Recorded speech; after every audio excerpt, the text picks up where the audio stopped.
Social media मैंने बिल्कुल भी नहीं यूज़ किया। The quality matters not the quantity. Akash ने ये सिखाया कि हर एक वर्ड का वैल्यू है। अगर ये वर्ड चेंज कर दिया तो फिर हो सकता है पूरा स्टेटमेंट ही बदल जाए। You have the right to perform your duties, but you're not entitled to enjoy the fruits of your actions. Bhagavad Gita, chapter 2, verse 47. Now you must be thinking कि मैं भगवद गीता का इस श्लोक को इस टाइम पे क्यों याद कर रही हूँ? Because यही तो सक्सेस मंत्रा है हमारे नेक्स्ट नीट चैंपियन का. It's time for me to introduce you to NEET AIR 1. Mridul, hi, how are you? Hello, I am fine. तो अभी नीट 1 की यहाँ पे मैं बात कर रही हूँ, all India rank 1. This is such a huge and interesting and such a big thing. कैसा फील हो रहा है? फीलिंग तो बहुत खास है। On top of the world, cloud 9। Parents का क्या रिएक्शन था? पेरेंट्स भी बहुत खुश थे। मतलब पहले नाइट में ही आंसर की चेक कर लिया, उसमें ही आ गया था कि 720 आ रहे हैं, तो सब लोग बहुत खुश थे।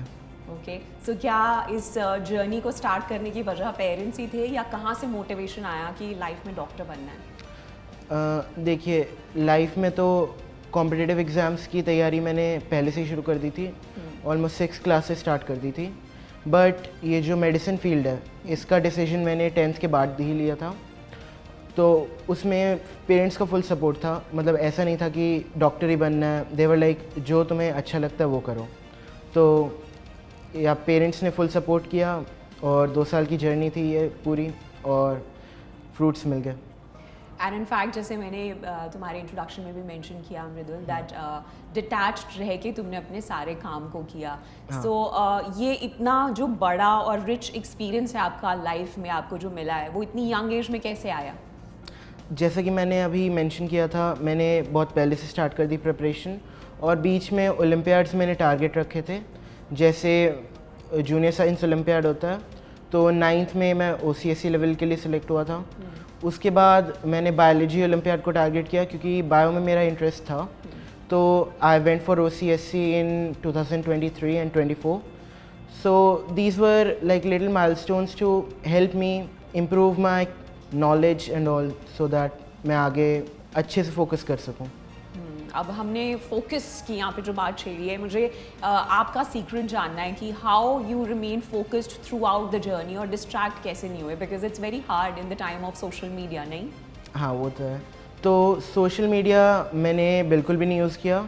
जस्ट व्हाट्सएप था, वो पीएच से क्वेश्चंस डिस्कस करने के लिए या टीचर्स को डाउट्स भेजने के लिए। बाकी कुछ सोशल मीडिया नहीं था, और वही डिस्ट्रैक्शंस नहीं थे। बीच बीच में मैं स्टडीज़ के बीच में ब्रेक ले लेता था, कुछ फ़ोन पे गेम्स खेल लिए, कुछ पढ़ लिया ऐसे ही लाइक नॉवेल्स। तो ये छोटे छोटे ब्रेक्स हेल्प करता था अपना मोमेंटम बना के रखने में स्टडीज़ का। सो आपका स्केड्यूल कैसा होता था आकाश में? मतलब कैसे आपका दिन स्टार्ट होता था? कितने आवर्स की आपकी पढ़ाई होती थी? कैसे आप पूरा दिन प्लान करते थे? दिन में तो नेट 12 आवर्स के अराउंड बन ही जाता था पढ़ाई का, इंक्लूडिंग कोचिंग एंड ऑल। तो सुबह से क्लासेस होती थी, तो क्लासेस चलती थी। उसके बाद क्लासेस के बाद जो क्लास में पढ़ाया टीचर्स ने, कुछ क्वेश्चंस दिए, होमवर्क वो करना है, क्लासेस के नोट्स रिवाइज करने हैं, और फिर कुछ एक्स्ट्रा क्वेश्चंस बनाने हैं जो टॉपिक चल रहे हैं, ताकि टच में रहें और टेस्ट में अच्छा परफॉर्म करते रहें। लेकिन अभी ना बहुत सारे स्टूडेंट्स नर्वस भी हैं, तो उनको कुछ सजेशन या टिप देना चाहोगे कि देखो ठीक है मैंने कर लिया, आप लोग भी कर लोगे? और any one particular thing that you follow till the end? What I followed is that the quality matters, not the quantity. क्योंकि कुछ बच्चे ऐसे होते हैं कि ये बुक बनानी है, ये बुक बनानी है, इतने सारे टारगेट बना लेते हैं और उस चक्कर में अपने डाउट्स को नज़रअंदाज कर देते हैं। तो जो आपके डाउट्स हैं, they are the most important. जो क्वेश्चंस आपसे बन गए, you will attempt those in correctly in exams also, but those doubts are the fields where you are lacking something. So it is more important to solve those doubts rather than keep on practicing what you already know. तो पहले आप अपने doubts clear करिए, फिर next book पे जाइए। तो ये मैंने कंसिस्टेंटली फॉलो किया और रिजल्ट्स भी मिले इसके। सो आपके डाउट्स सारे आकाश में क्लियर हुए या आपको लगा कि कुछ रह गया? नहीं, क्लियर तो हो ही जाते थे। मतलब खुद से एफर्ट डालना होता था कि अगर डाउट क्लास ख़त्म हो गया तो कोई नहीं, अगले दिन पूछ लेंगे। तो मतलब आपको खुद ही टीचर के पास जाना पड़ेगा और बोलना पड़ेगा ये डाउट है, तो टीचर्स बड़े अच्छे सॉल्व कर देते हैं, उससे रिलेटेड कुछ कॉन्सेप्ट बता देते हैं। और ये बहुत इम्पॉर्टेंट है कि अगर आपका ये हो गया, उससे रिलेटेड कुछ हो सकता है आपसे ना हो, तो टीचर वो भी कवर कर देते हैं। तो इससे आपकी सब्जेक्ट बहुत स्ट्रॉन्ग हो जाता है। सब्जेक्ट स्ट्रॉन्ग होने की यहाँ पे बात हो रही है, लेकिन वीकनेसेस की बात करते हैं। यूजुअली कुछ सब्जेक्ट्स में स्टूडेंट्स अच्छा परफॉर्म नहीं कर पाते, तो what would be your suggestion to them कि कैसे जो वीक सब्जेक्ट्स हैं उनके ऊपर फोकस किया जाए, काम किया जाए, एफर्ट डाला जाए? हाँ, ऐसा तो होता ही है। मतलब हर स्टूडेंट के लिए एक ऐसा सब्जेक्ट होगा जो कि उसे प्रॉब्लम देता है थोड़ा बहुत, so that student has to work hard on that topic और सब्जेक्ट। एंड ऐसा ना हो कि उसी सब्जेक्ट के चक्कर में आप वो सब्जेक्ट्स ख़राब कर दें जो आपके स्ट्रॉन्ग हैं। So for this I would suggest कि पर डे या फिर पर वीक आप ऐसे डिवाइड करें कि सब सब्जेक्ट्स को टाइम मिले, बट जो पर्टिकुलर सब्जेक्ट है जिसमें आपको ज़्यादा प्रॉब्लम हो रही है उसको आप ज़्यादा टाइम दें। क्योंकि कई बार ऐसा देखा जाता है कि जो आपका वीक सब्जेक्ट है उसमें आप मेहनत करके अच्छे मार्क्स ले आए, और जो स्ट्रॉन्ग सब्जेक्ट है उसको आपने नेगलेक्ट किया, जिसके कारण उसी में थोड़े पीछे रह जाए। So it is very important that you manage your time wisely. So आपने अच्छे से बहुत सारे स्टूडेंट्स को यहाँ पे टिप्स दे दी, और अपनी सीरियसनेस जो आपकी गोल को लेके थी वो भी यहाँ पे बता दी। अब थोड़ी सी मस्ती की बातें करते हैं कि जब पढ़ाई नहीं करते मृदुल, तो उसके बाद अपने टाइम को कैसे प्लान करते हैं? What do you love to do, like how you enjoy your life? My hobbies are gardening when I'm at home. I love plants and I like to work on them, and also reading novels, which has been inculcated from a young age. When I was little, I was fascinated with dinosaurs. So my father had these encyclopedias, and I just used to flip through the pages just to see the dinosaurs. And after a while, I got bored. I went to the sea creatures. Then that also became old, and I started reading them. First space, and then all. And after that, I started reading novels. So that was very fascinating. It was like escaping to another world. Or फिर one of my hobbies is watching movies and playing games on mobile. Yeah, in fact, while you were talking, मैं एक चीज़ notice करी थी कि now you're very confident also, Mridul. So what changed after आकाश? मतलब जब आप पहले first day जो आपका आकाश में था, and now who you are, and I'm sure अभी बहुत कुछ और achieve करना भी बाकी है आपकी life में. So what do you feel the difference? Have you noticed something? Yes, I've noticed that many things have changed about me. जब पहले दिन मैं गया था, I still remember कि I was very shy कि इतने लोग हैं, ये लोग पता नहीं कहाँ से पढ़े हैं, मुझसे कितने अच्छे होंगे, और these are very new people, इनके साथ मतलब दोस्ती करनी है, इनके साथ मतलब next 2 years गुजारने हैं. So yeah, I was very shy, and after that जैसे जैसे क्लासेस हुए, टीचर्स से भी मतलब पहले लगता था, लेकिन बाद में everyone became very friendly, और पता चला कि सब मतलब एक ही टाइप के लोग हैं, और अच्छी दोस्ती भी हो गई सबसे. So it was very nice.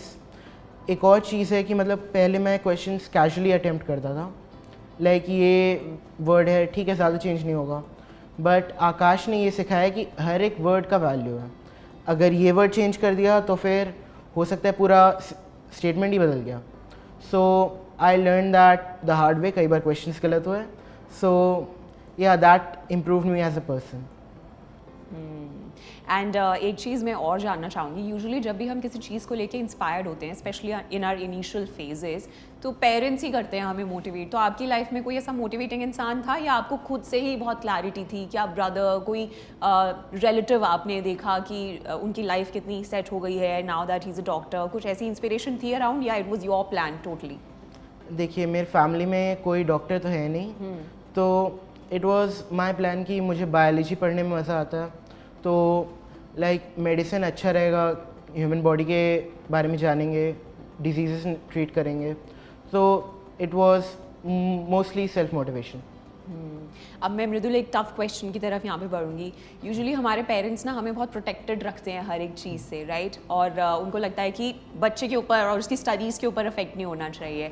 So life में कभी कुछ सेटबैक्स हुए जहाँ पे लगा कि ओ मैं डिस्ट्रैक्टेड हो गया because something happened in the family and you know just demotivated me और प्रॉब्ली मैं थोड़ा सा अपने गोल से पीछे हो गया, ऐसा कभी कुछ हुआ? ऐसा मेरे साथ नहीं हुआ क्योंकि पेरेंट्स ने होने नहीं दिया. Like my brother he had a liver transplant in on March, starting March. So मुझे कुछ पता नहीं था इसके बारे में. He had jaundice in February, मुझे इतना पता था. उसके बाद लाइक मैं हॉस्टल से घर शिफ्ट हुआ था नवंबर में और फिर मैं हॉस्टल चला गया फेब एंड में. तो मुझे कुछ नहीं पता था कि भाई का लिवर ट्रांसप्लांट हुआ, मदर ने डोनेशन दिया है. और I was like studying for NEET, my boards were going on then. So मैं अपना पढ़ते गया और ज़्यादा ध्यान भी नहीं गया कि भाई बीमार है. बीच बीच में बात कर लेते थे मम्मी पापा और भाई से भी बाद में बात होने लगी. तो मेरा दिमाग गया ही नहीं कि इतना बड़ा कुछ हुआ है.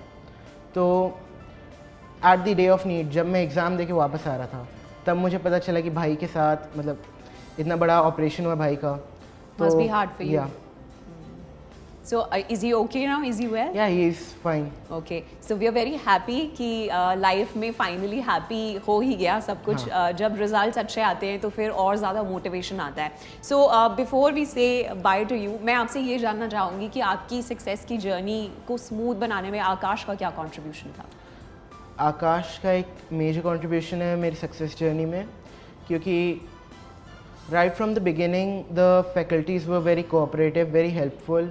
जब भी कुछ डाउट होता था तो फिर they were always available. They were like रात में भी मैसेज कर दो, सुबह में देख ही लेंगे, मैसेज कर देंगे. या फिर अगर मैसेज नहीं कर पाए तो पर्सनली बता देंगे डाउट सेशन में, बट मैसेज डाल दो ताकि वो मिस ना हो जाए. सो दे वर वेरी कोऑपरेटिव. सारे कॉन्सेप्ट्स अच्छे से बताते थे और मतलब इतना कॉन्सेप्चुअली स्ट्रॉन्ग कर दिया था कि अगर आप कोई फार्मूला भी भूल गए फिज़िक्स या केमिस्ट्री में so you can derive it. So ये एक बहुत अच्छी चीज़ थी जो आकाश ने की और I am grateful for that. Okay, thanks so much for this wonderful conversation. बहुत कुछ जानने को मिला एंड बहुत यंग एज में ना आप काफ़ी मैच्योर इंसान हैं. आपके एक्शंस और आपकी बातों से वो पता चलता है and many congratulations. This is just the beginning, way more to achieve right now, है ना? So we are looking forward to your victory also. Thank you so much. Welcome. So this is what happens जब आपको सिर्फ और सिर्फ अपनी life का गोल दिखता है एंड उस गोल को अचीव करने के लिए लगती है बहुत सारी गाइडेंस, चाहे वो पेरेंट्स की हो या फिर choosing the right institute. And I would suggest go nowhere, just come to Akash.